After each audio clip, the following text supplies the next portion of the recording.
So good afternoon, everyone. On behalf of the Institute of Molecular Science and Engineering and the Transition to Zero Pollution Group, it's my pleasure to welcome you to this panel discussion around solving issues around air pollution, Imperial and Beyond. I'm Dr. Ben Barratt. I'm a reader in environmental exposure and public health, and I'm Deputy Director of the Environmental Research Group, and I'll be chairing the session with you today. This particular event is part of Imperial's Sustainability Week programme. All through this week, we're celebrating Imperial research that's helping us transition across the college to a zero pollution society, and looking at the action we're taking on our own campuses and beyond to make Imperial's operations net zero by the target of 2040. At this event, it's designed to try and get you involved. So please do submit questions for the panel, for us all, through the Q&A box, which you'll see at the bottom of our screen. I'll be monitoring that and introducing your questions as we go through. Warning that the event is being recorded, so if you don't wish for your name to be read out, feel free to submit anonymously. So I'm delighted to have 4 panelists with me today, who I'd like to introduce. Dr. Laure Depreux is Assistant Professor of Economics at Imperial College Business School and affiliated to the Centre for Health Economics and Policy Innovation.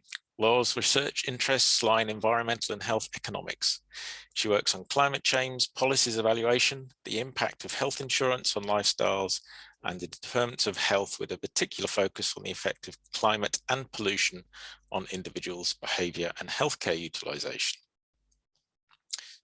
Dr. Audrey de Nazelle is a Senior Lecturer and Co-Deputy Director of the Centre for Environmental Policy at Imperial. Her research is at the intersection of environmental sciences, health behaviour, transportation and urban planning. Her work aims at guiding decision makers towards health promoting built environments and policies. And finally, Professor Nick Munro is a Visiting Professor of Design, Royal Academy of Engineering at Imperial College of London. Nick's work seeks to seek new solutions through innovation, design, craft technology and entrepreneurship. They're committed to maximising links between academia and industry to encourage investment in deliverable ideas. This includes the development of new technology solutions for air quality monitoring. So you'll see that we've got a very broad area of expertise across the panel today, hoping to cover lots of different topics, which you will raise and that I will throw at the panel today. So hopefully you'll find things of interest here to take away and think about in future. So if our panel is all ready to kick off, I'll start really with quite a broad general question about air pollution. What do each of you think are the main issues regarding air pollution, specifically within the college? I'll start with you, Audrey. Thanks, Ben. So main issues in regard to air pollution, of course, I'm completely biased with the kind of research that I do. And to me, I find the biggest issue is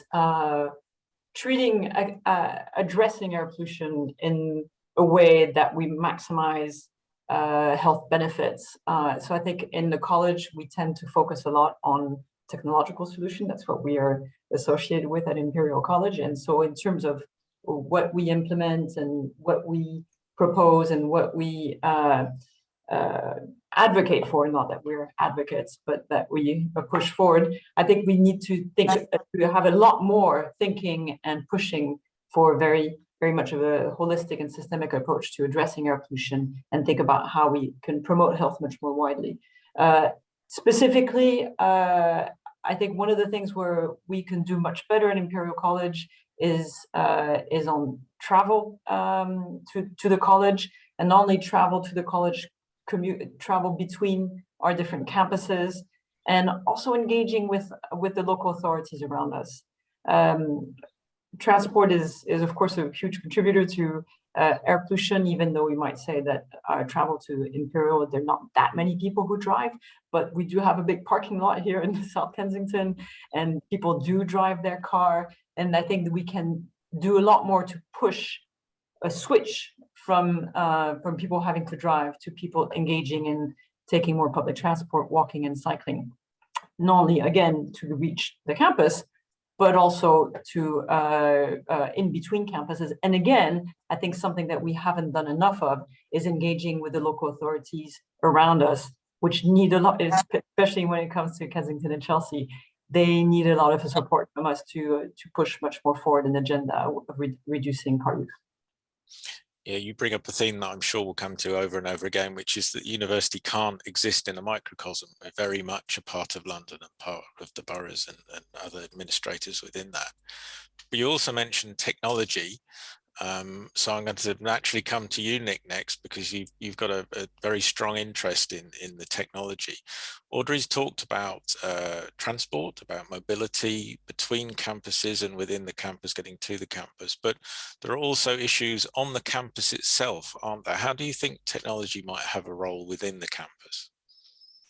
Yeah, well, thanks, Spencer. So ultimately, we need to be just making good decisions, better and better decisions. And that means that we need the right information. And that can only come from measurement of the environment that we exist in, and capturing the data that tells us, is the air good, bad, indifferent, or what? And on that basis, how do we decide to do simple things from open a window through to maximize the performance of the building management system or the HVAC and so on, through to turning up or down the heating, et cetera, et cetera. So one of the things that technology significantly will inform is better quality measurement, so that we can tell, well, how was it before, how is it now, and how is it after the various interventions that we can make, and how are we doing with regard to those interventions being delivered on a sustainable basis. So how do we optimize wellness, if you like, and at the same time minimize energy use? And that's all as a function of the technology that we're developing and pioneering actually at Imperial. So that's quite an exciting outlook. And I think the university can, is leading and will be increasingly influential, I would say. Thanks. So Audrey talked about very immediate changes around how we travel to and from the university. You've brought in measurements and monitoring progress towards particular standards, energy use, wellness, etc. So with your work linking air pollution and climate change, what are some of the longer term issues around air pollution and emissions that we need to be thinking out from a planetary perspective? Well, I think I'm not going to answer your question exactly, because I think I'd like to link Audrey's point and Nick's point. I think, we have to make sure that people engage with new technology. We have to make sure they make the right choices in terms of transport and mobility. Having the right measurement is essential to know where we're going and whether we are improving the air quality, for example. But I think as economists, our role is really to now understand how people make choices. Economists like to understand how people value cost benefit, how they make decisions in an environment where we have to make trade-off, right? We have to show up at work, we don't have much time. Are we better off taking our car, or are we cycling this time?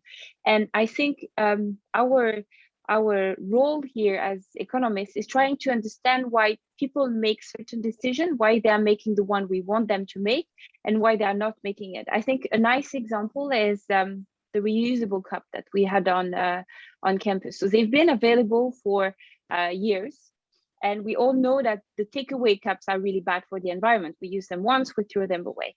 So initially they were just available, the reusable cups, and people were not really using them and reusing them. And the first thing that the college did was to say, okay, if you're using them, you're going to get a discount. So if you're reusing your cup, instead of paying, let's say, £1, it's going to be 95p. And then still the take up wasn't great. So people were like, okay, fine, the coffee is £1, I just pay £1, I get my takeaway cup. And then we changed the perspective of people and we said, okay, no, actually the coffee is £1, but now you have to pay 50p extra to pay for this single-use cup. And what people at that point did was to say, oh no, I'm not going to pay extra for my cup, I'm going to reuse my cup. So trying to understand how that works for people, how people see a 5p or a reduction or versus a tax, or a subsidy versus a tax, and trying to see how those instruments can influence people's behavior and help and support them to make the right choices, I think is really where the responsibility of the economists lie, and can help to make sure we have an engagement and a participation and an adoption of the right technology, which is what I'm doing in my work. Great, thanks. So we're thinking specifically about the college. You've talked about the behaviour of staff and students within the college. How do those behavioural choices, that economic evidence, etc., how do you help propagate that information back up to the college administrators for those larger scale decisions that impact our environment, our emissions and our health? How do we persuade the college to persuade it to behave in a different way as indicated by the students and staff? Well, it's probably something we haven't done enough, but I think what we should do at the college level is identify the kind of changes we want to see. So why are people still driving to the college? Is it because it's convenient or not? What could be the sort of incentives they need to change their behavior? Is it subsidy to buy a bike, or is it something else? Maybe it's some health issue or any other problem that we haven't identified or foreseen. And at the college level, I think this is what we should do, and to be honest, we haven't done. So the example of takeaway cup is something I've observed. And I think we have more work to do in terms of food consumption as well. We know what healthy, sustainable food would be. So why aren't we offering it? Should we subsidize healthy food, sustainable food? I think these are key questions we need to ask. If you look at the moment at the college, in terms of the food, for example, it's quite expensive to eat sustainably. So if you go for the vegetarian option, it's the most expensive one you can go for. Whereas, cheap meat and everything is actually very cheap. So do we want to put a tax on this and subsidize healthy food? That might be an option. This is something some of my colleagues are working on. They're working on the sugar tax. We know it's unhealthy, but also we could have a carbon perspective as well. So these are the kind of intervention probably we should sit all together and consider. Certainly. Ben, there's a point go ahead. That's really helpful on that specific thing. So one of the things that we're doing, which I think will help this process, is in fact stepping outside of the college, away from the university, and addressing commercial operations where the agenda will only be delivered if it makes commercial sense. So that would be, for instance, hoteliers, and it would be property groups, people of that nature that make pretty cold, hard decisions about investing in systems, data, monitoring, all that sort of stuff, on the basis of, well, we get the good side of that, and wouldn't it be a nice idea if we did? Of course, but actually we're only really going to do it if it makes sense. And then you start to get other metrics that come in. So for instance, health dividend in terms of absenteeism. That's a high cost on business. And if you can reduce that by improved air quality, terrific. If likewise, you can reduce your energy consumption, so the actual cost of heating or cooling a building, linked to, well, what is happening with regard to air quality and how do we minimize that energy consumption. And then furthermore, a slightly softer factor, which is marketing driven. So how do we promote our environment as one that people would want to be present in, whether they're coming to work, whether they're renting a hotel room, or in the case of the university, for instance, whether they decide that they want to come to this university because the air quality is good, or that university where the air quality is not. And so there's quite a lot of big metrics that you can start to put in when you step away from the campus per se and address quite hard economic realities in the commercial world that, of course, then you can back solve into the university itself and say, well, these are all metrics that make sense from the university's point of view. And then you do get up the decision-making chain because you get at the top table with regard to how policy and the economic structure of the university is being implemented. Yes, we cannot detach ourselves entirely from the commercial world because we are partly commercial. Audrey, I'll go to you first. So also to piggyback on what was just said, in terms of convincing college, I think the way we convince college, the same way we convince everybody else, is demonstrating that through our approaches to reduce air pollution, we can actually create a much healthier and happier staff. And that's why I think it's important to keep in mind that our end goal is health. I mean, it's also ecosystem services, it's beyond, and buildings and all that, it's beyond health. But I think health is really what is probably the most driving factor for promotion of a healthier environments and reducing air pollution. And so if we can demonstrate, as much of our research here does, that we can have a healthier workforce, healthier staff, when we engage people to reduce air pollution exposures and simultaneously, for example, increase physical activity through active travel, walking, cycling, public transportation, I think that's a very attractive solution for college. And we've been doing a bit of research to try to understand how we can encourage that kind of mode shift. And I think Laura also wanted to speak, so maybe we'll come back to this experiment afterwards. I don't know how you want to do that then, but maybe I think Laura had something to say as well. Absolutely, a healthier workforce, but also a healthier learning environment, better better educational outcomes. It's all parallel students and staff. Thanks, Laura.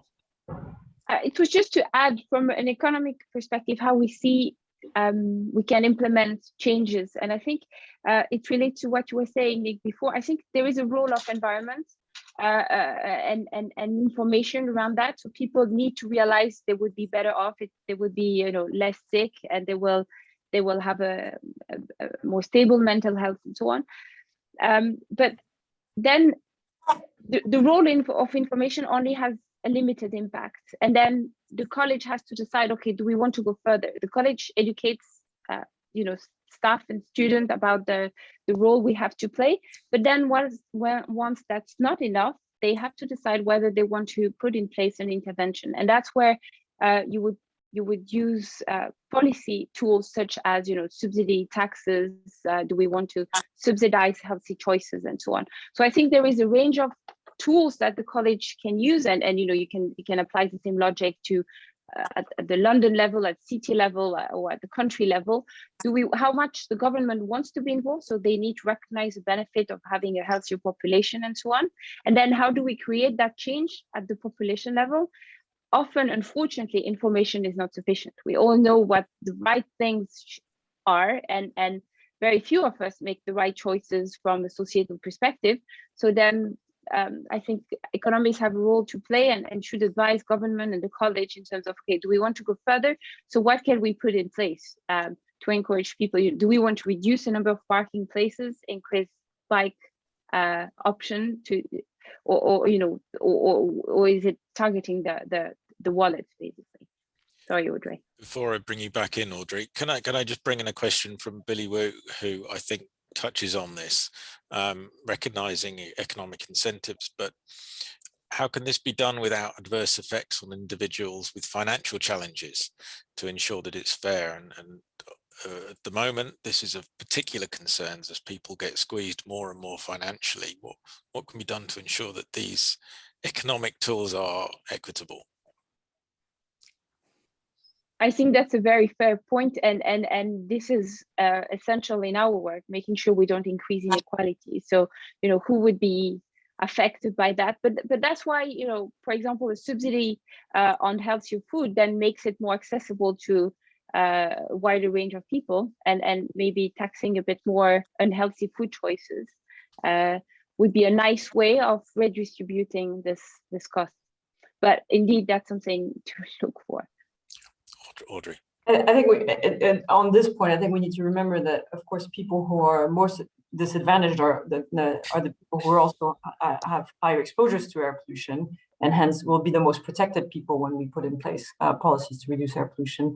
And they also tend to be people who are poor and more disadvantaged are people who contribute less to air pollution as well. So I think it's often a false excuse to say, well, we can't be putting in ambitious policies because it's going to affect the poor more. I think we can improve the environment more for disadvantaged people. And just going back also to the how to convince college, I think one aspect that works, I would think, for the college, but also beyond in politicians in general, is this idea of legacy and being leaders. I think Imperial wants to lead and demonstrate that they're able to have flagship programs and be a leader in sustainability and show that they can put in place policies and environments and really ambitious programs to tackle air pollution and promote people's health. So as an example is and I think we might want to talk about it later, but we did try to implement a pilot program to try to get people out of their cars and using a shared bike, a Brompton bike system, where they would have access to bicycles. That was through something that a partnership that we had with the Enterprise cars and with Brompton bikes. And I think if Imperial does want to demonstrate that they want to be at the forefront of tackling climate change, sustainability, then yes, trying really very strongly to put in place such programs is something that should be attractive as well.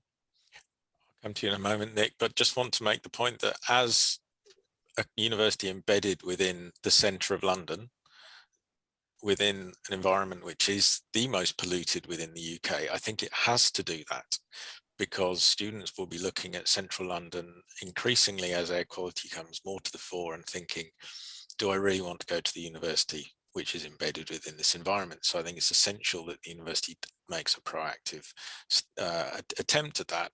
And part of this transition to zero pollution initiative is aiming to address that within the university as well as external. Nick. Yeah, so I'm really interested in the word ambition here, right? So one of the things that we've been talking about on our program actually isn't net zero, it's net negative.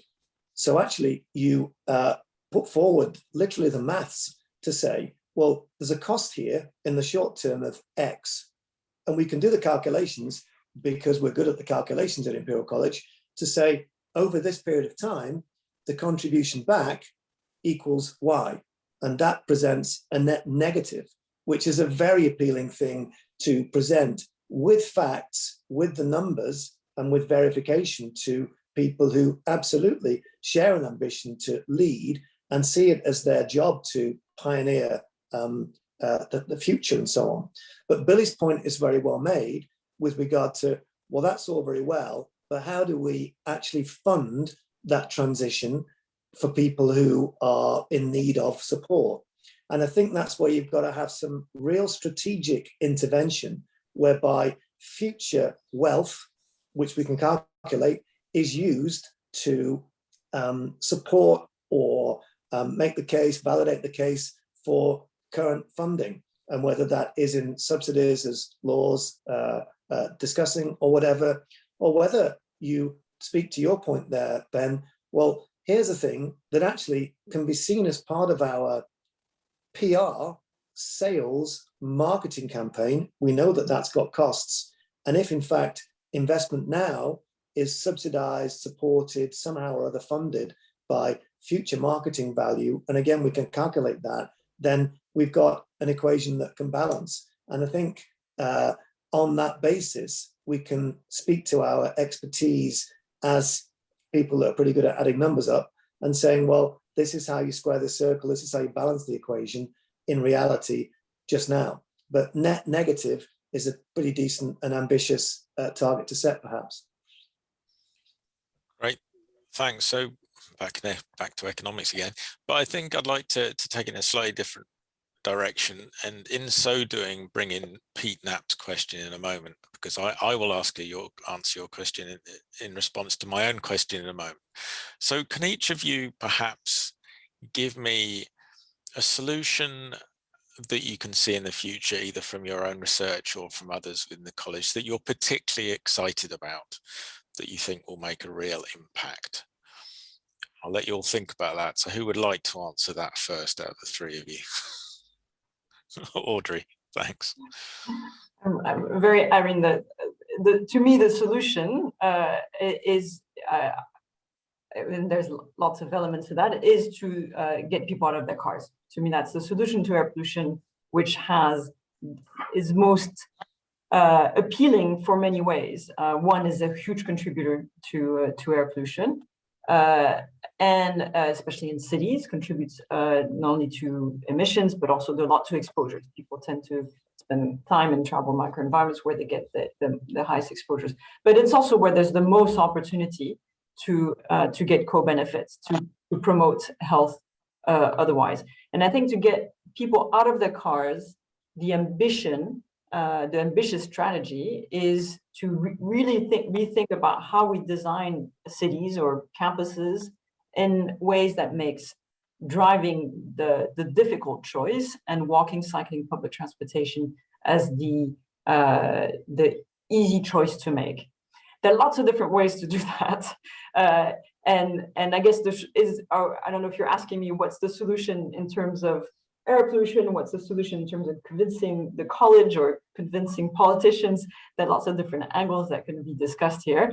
But an attractive aspect of this solution of getting people out of their cars, walking and cycling, is that it's also an opportunity to engage the community, both campus community and the community around us, to create environments that are desirable.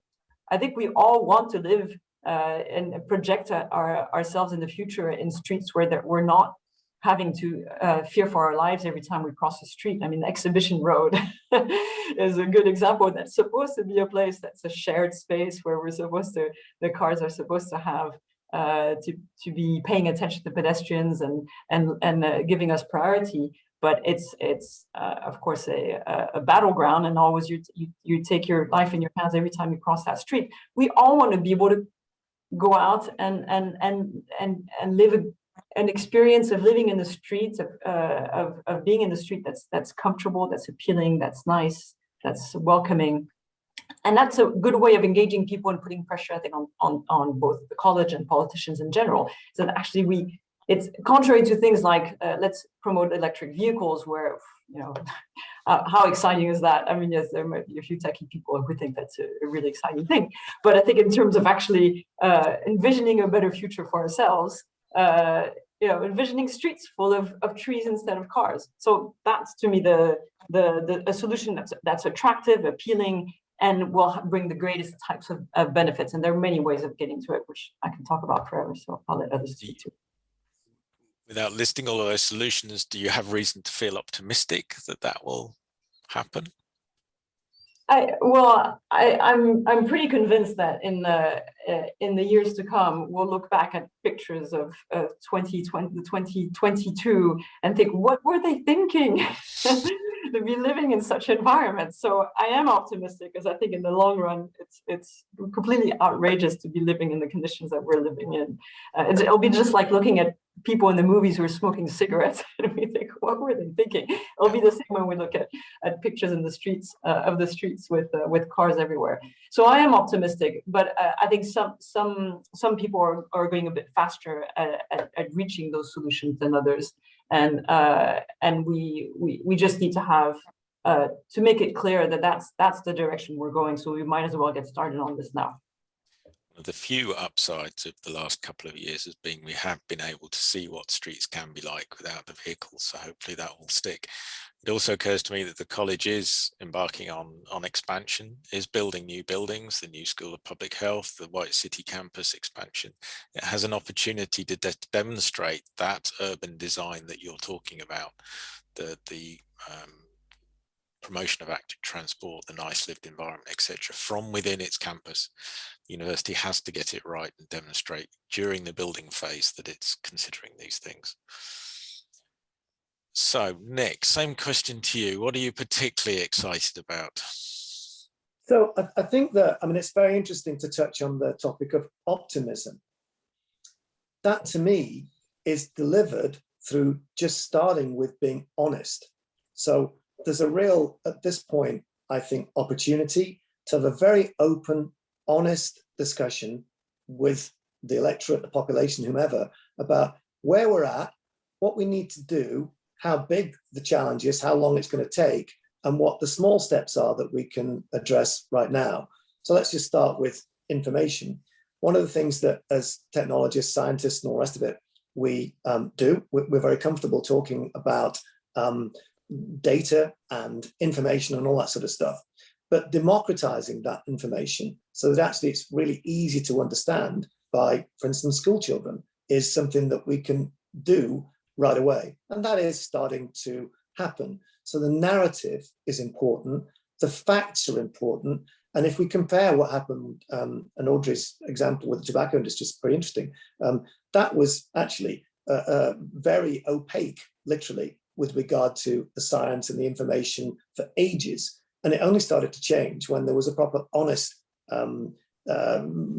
provision of the facts of the matter, and people's behavior then did change. So part and parcel of capturing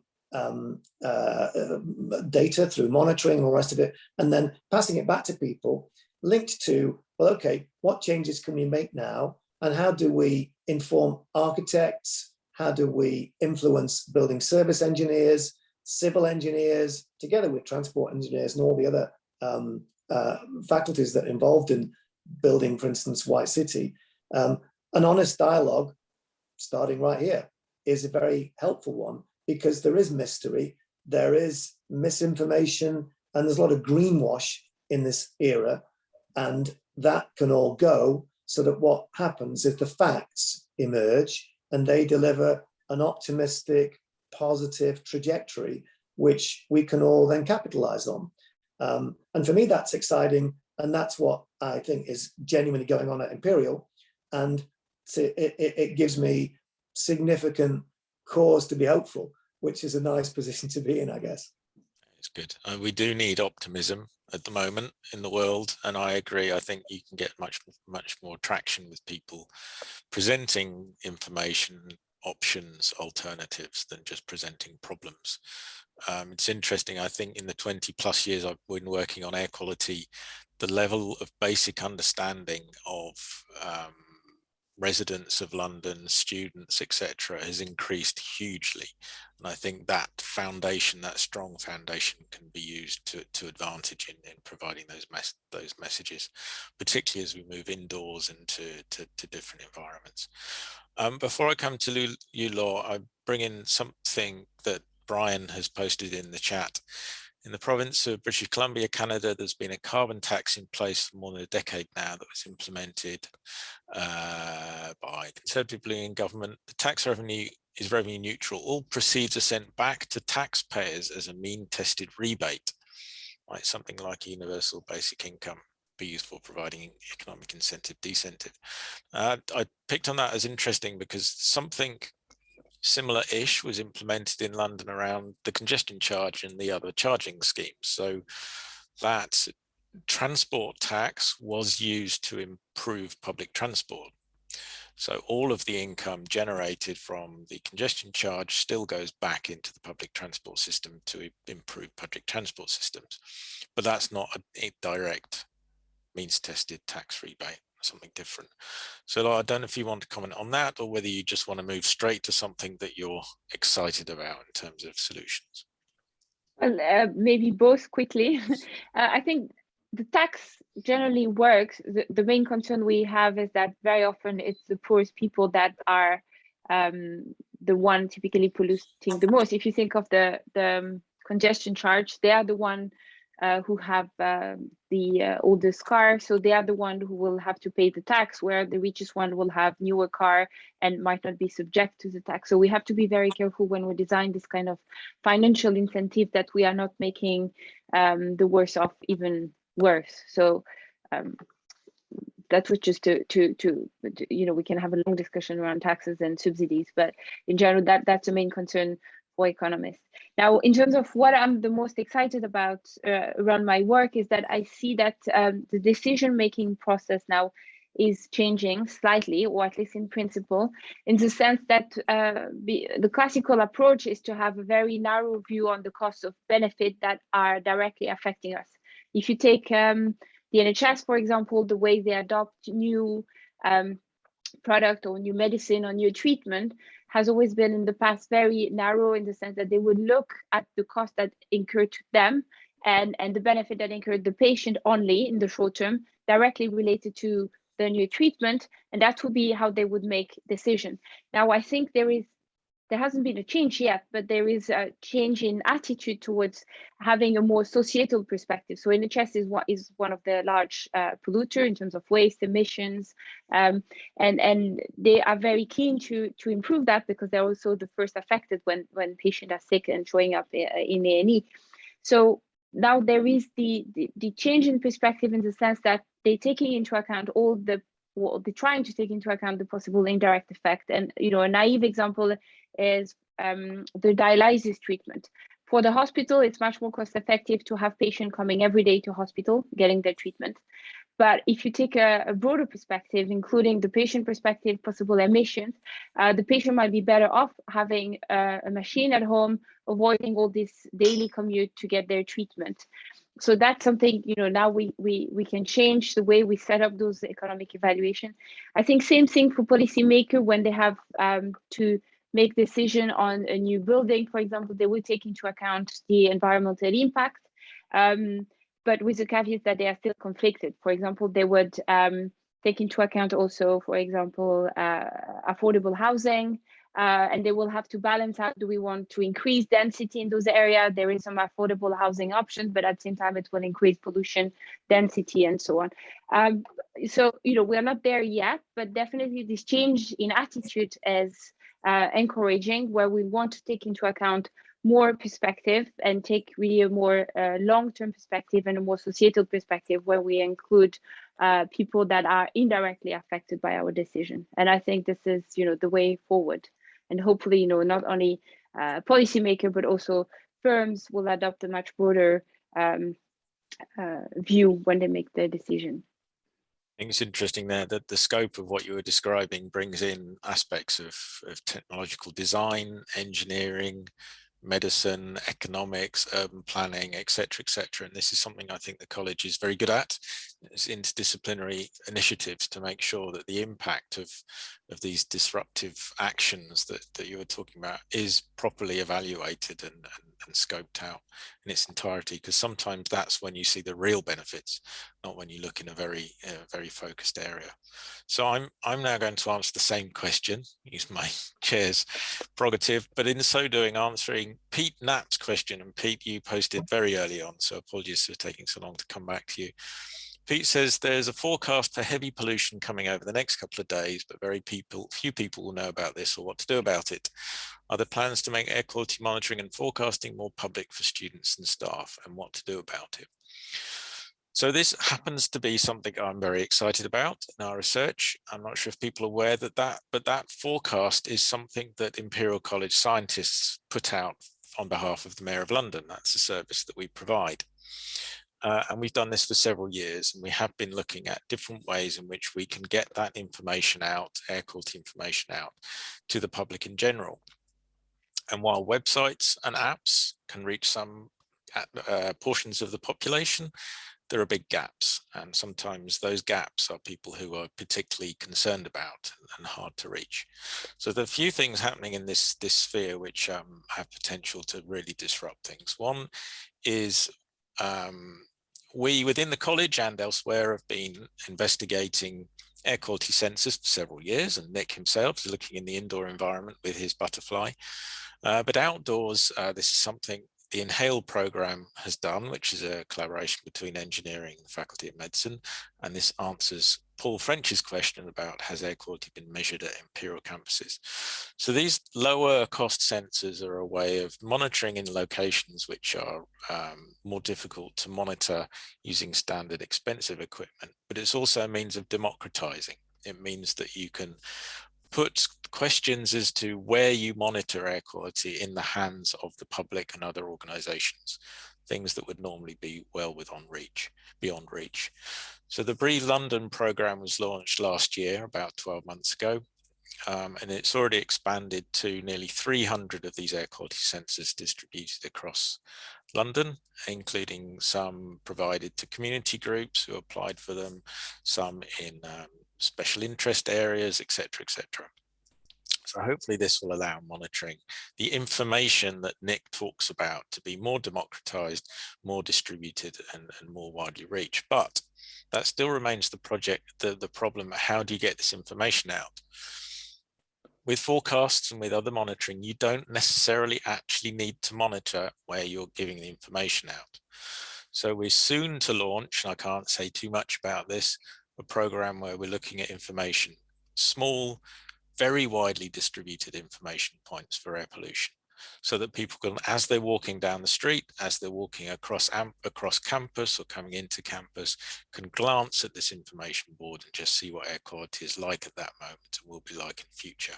So many, many hundreds, hopefully thousands of these information points distributed across the city. And hopefully that will make access to this information that you're talking about much broader. And then we've got the task of evaluating what the impact is. What is the impact of providing all of this readily accessible information to the public, as Nick pointed out at the beginning? So look forward to that in the next few months. Audrey. Thanks. Yes, that's very exciting. Although it sounds like you've got things in the works that we'll can't wait to hear more about. And answering also Paul's question on the monitoring, of course, I think it's important, and what the discussion so far has been on providing this information. And I think that's, and you alluded to that, Ben, I think the results of this, of how you communicate air pollution is also important to consider. And I think we need to remember that providing information to people doesn't necessarily make a difference. And in fact, there might even be a backlash. So I think and that's part of some of the research that I do, is I'm just trying to understand how you communicate on air pollution and how you engage with air pollution, so that people don't feel disengaged. In fact, if you just provide a bunch of information, people don't know what to do with it. They understand there's a problem, but there's nothing that they feel that they can contribute to, that they can do to protect themselves or protect others. And that can actually backfire and make people feel disengaged just because they have to rationalize their behavior somehow or another.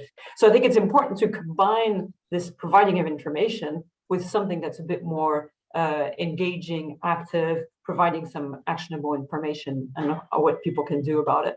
And so that's part of the research that I do, has been trying to understand potentially through apps, for example, how you communicate and provide specific solutions and what people can do, and how you engage people, understanding each person has a different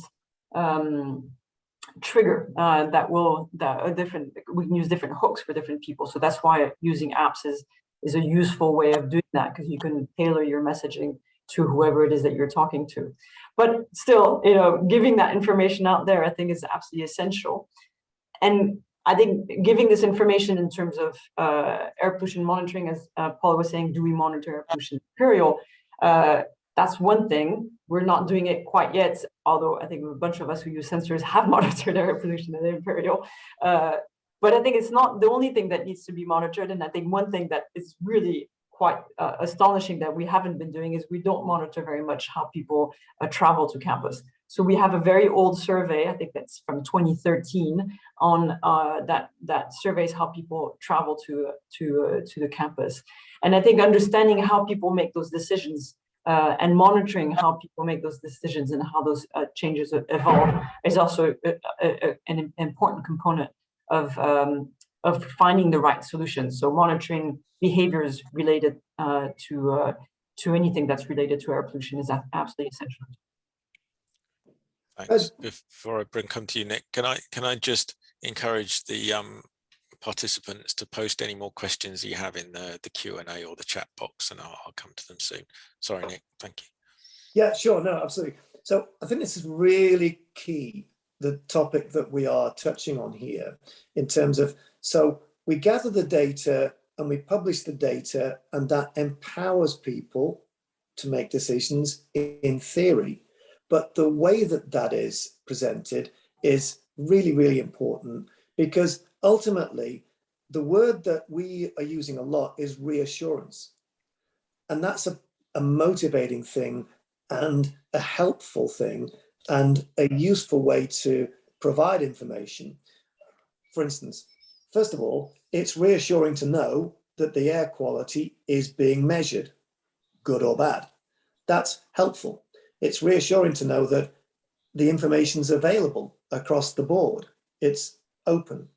But more to the point, it's actually reassuring to know that it's okay to be in spaces, because whilst we're talking here about areas where there are problems, obviously there are other areas, and increasingly there are more and more buildings being put up and systems being implemented that deliver better quality air. And it's reassuring to know, therefore, that it's okay to go back to work in this location because the air quality is good. And that would apply to all sorts of different, work, leisure, whatever environments.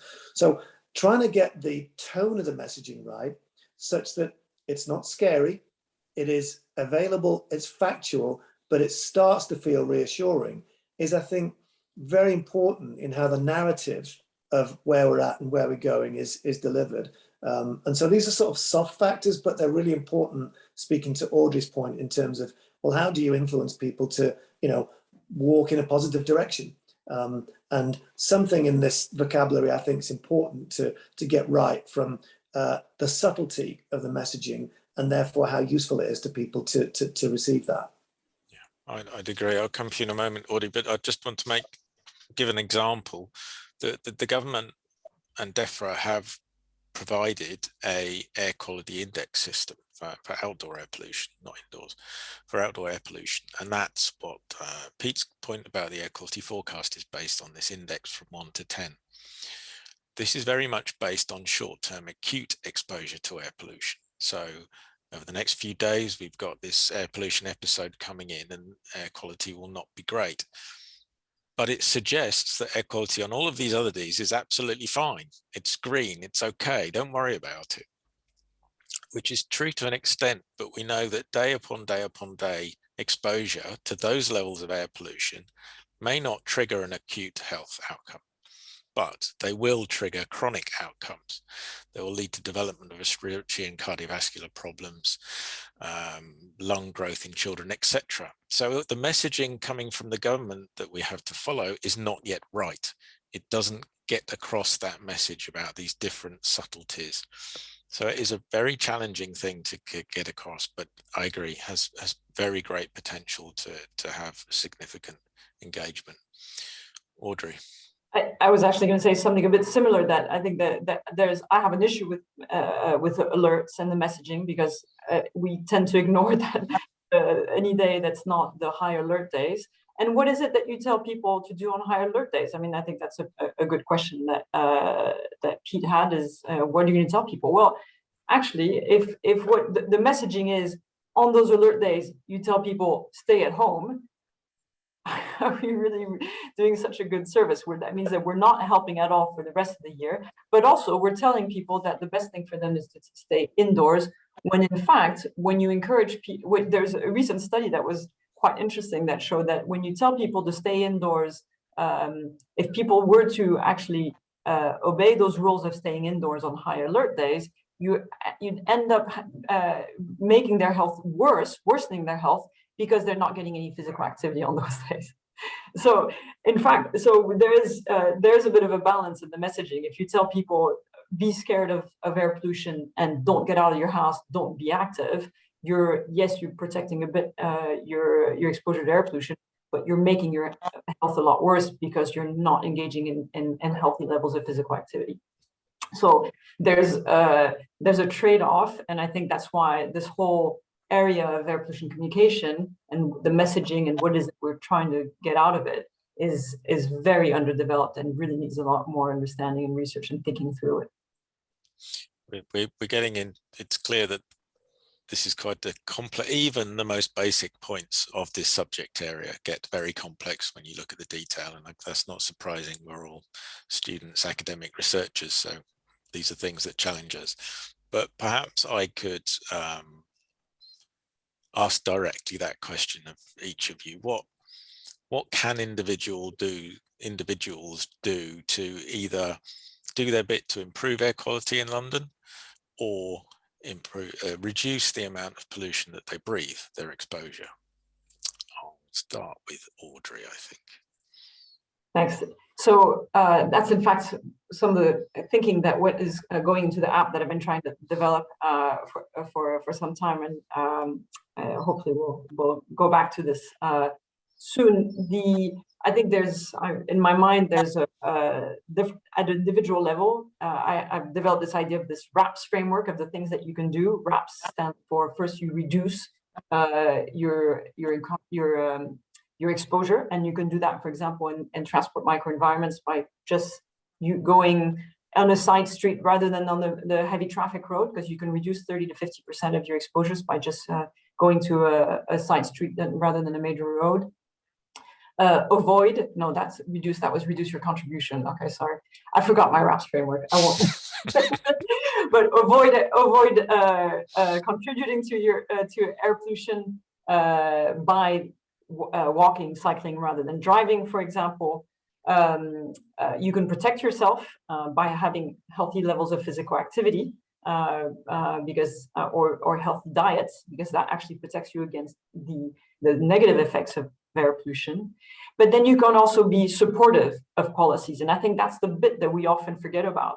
And those are all things that we can individually do. We can all reduce our contribution, avoid exposures, protect ourselves through better diets or physical activity. But support, and that's the S of RAPS, supporting policies, supporting ambitious policies, providing support for policies and politicians that want to engage in ambitious policies, I think is something that we all need to do. Write to our elected officials and demand that we have much more ambitious policies to reduce air pollution. Thank you. Law. So maybe my answer is not going to be really from my economic background, but more like my personal opinion on the matter.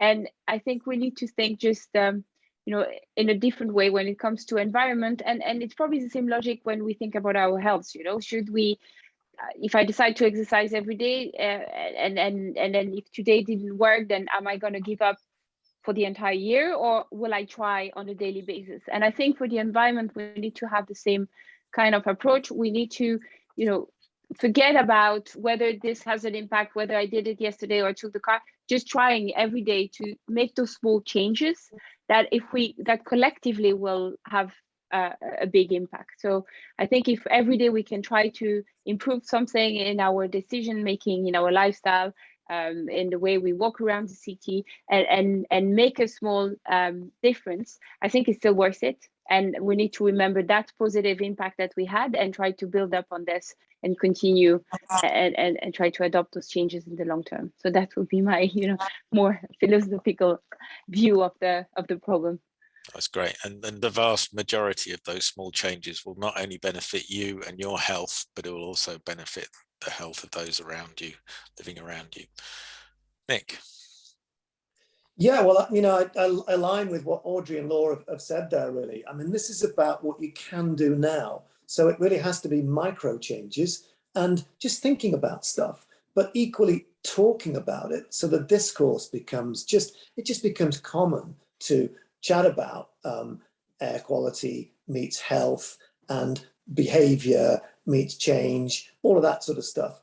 But I do think that ultimately the decisions that people are making with regard to their lifestyles the companies they choose to purchase from, whether it's the selection of your energy provider through to what kind of car you drive, all that stuff.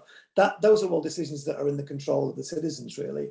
But those same citizens ultimately, not only as consumers, but as voters, have the power. So it seems to me that the political dimension here is vital. There has to be government strategy on this, and governments do respond to discussion and opinion. So the more that bubbles to the surface, the more powerful people's voices are going to be, and the more effectively that message is going to be heard. So from a micro decision basis through to a conversational and lobbying basis, it's the power of the people, frankly, that will make a difference here. And I think coming out of COVID, one of the, let's call it benefits of that is that we've seen air pollution, one way or another, you could call it, front page news for 2 years. So there's a significantly heightened awareness of how that translates to people's health. And therefore, it's okay to be talking about it and doing that with some commitment, because the micro commitments that people are able to make add up to the enormous change that ultimately we as a society are making, in my view. Great, thanks, particularly because you've given me a perfect opportunity. Speaking of discussions with the government and lobbying, last week DEFRA launched its consultation on what will be new air quality standards for the UK. And it's important that we all engage with that process, as you've described, Nick. So please do Google DEFRA air quality consultation and give your views to DEFRA to make sure that we do push forward something which is ambitious and will protect the health of ourselves and the future. So I'm going to finish off just in the last couple of minutes from a question with Connor. Are there any actions the college could take tomorrow to reduce our contribution to air pollution? Are there any low-hanging fruit? Do any of you know any low-hanging fruit that really should be done tomorrow by the university?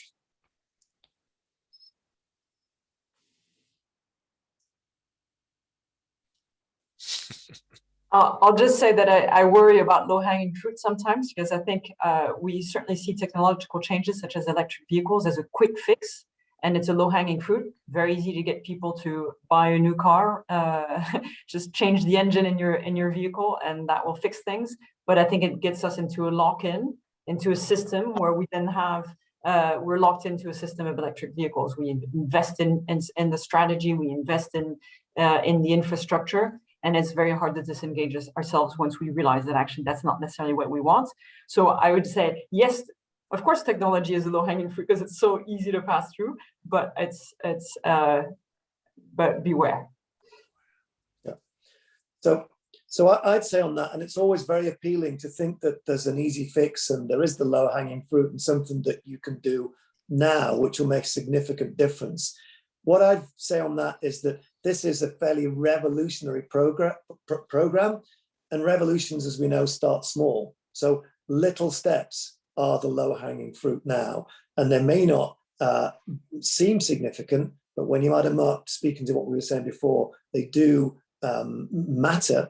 And on that basis, we can start to accelerate and really generate momentum that will allow us to look upwards to the higher hanging fruit, the real ambitious goals that we've somewhat touched upon here. But ultimately, it's just start small. Think big, but be prepared to start small is what this topic, I think, in my opinion, is about. And even today, one of the best things that anybody might be able to do is, engage in this discussion, starting here. Why not just do that? Because all of these micro actions do drive us, steer us towards the right trajectory in terms of the longer term, higher hanging fruit outcomes, put it that way. Thank you.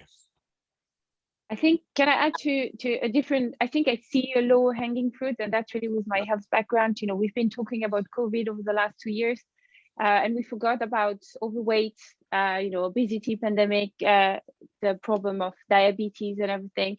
So I think the first, well, one aspect that the college is probably not doing enough is around food, promoting healthy food, sustainable food. I think that would be a win-win in terms of having healthier staff and students, and also helping the environment. That seems like an obvious aspect to consider, and probably we can do better. And also we have this culture of takeaways also around the college. I'm also guilty of that. And what can we do about this to reduce our footprint?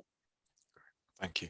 So I'm going to sum up now because we're almost at the end. I'm going to be really naughty. Audrey, Peter's asked for the link for the DEFRA consultation. While I'm summing up, you've got 60 seconds to find that link for him and post it in the chat. So thank you very much to all of the panelists here today for that interesting discussion. Obviously an hour is not enough to cover all the points, but I think we've given our participants some more to think about. This is part of Sustainability Week. The point was made there.